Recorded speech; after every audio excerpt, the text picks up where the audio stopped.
his son, and let's talk about your son, Andy, following your footsteps, ending up at Syracuse in the NBA, drafted in the second round by the Knicks.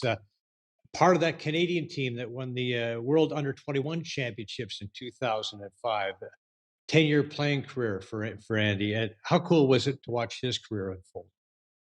It really was amazing. Andy was really skinny, right? And Mhm. he thought that he wasn't going to even get a scholarship. And I can honestly remember him in his bedroom crying, saying, I'm not going to, nobody's looking at me, nobody cares. And I just said, just play, just play. People are going to see what you can do. Um, so that was his junior year of high school.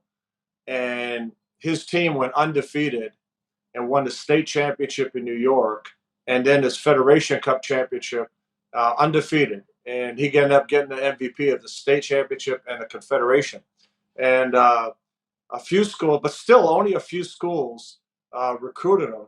And then Jim Boeheim said, I want you to come to Syracuse. And that's the only school Andy wanted to play for. Right. And I was leery of that. Like I said, Jimmy's tough. And Syracuse is always tough on local kids. And I was just concerned if it'd be a good place for him. And then I said to him, I said, Andy, if you play at Syracuse, you're just going to hear my name all the time. Anything you do, you're going to hear my name. Do you really want that? And he goes, yeah, I think it's kind of cool. And not a lot of kids will say that. We had a good relationship in regards to basketball. So he ended up going there. Had a great career. If Arenzo Yanawaku, their center, didn't get hurt his senior year, they could have won the national championship. And Mike Krzyzewski, they ended up playing Butler, and he said the only team he was scared about was Syracuse. So had that not happened, I really think they could have won. They Mm. won the Big Championship outright during the regular season, and I think they got up to number 2 in the country, if I'm not mistaken. So even number 1 at one point, I'm not sure, but anyway, so he had a great college career. The Knicks wasn't a great situation, but he got drafted in the NBA. Had a great career over in Europe. Um, had a, I thought he should have made the Oklahoma City Thunder. Played really really well. Then they made a trade that involved Harden. Changed a lot of things, dynamics as Mm. far as the money goes. But Andy had a great career. It was fun to watch, and to be able to coach him on Canada was pretty cool.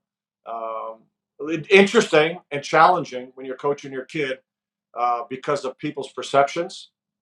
Um, like I used to have NBA scouts saying, "Why isn't your kid starting?"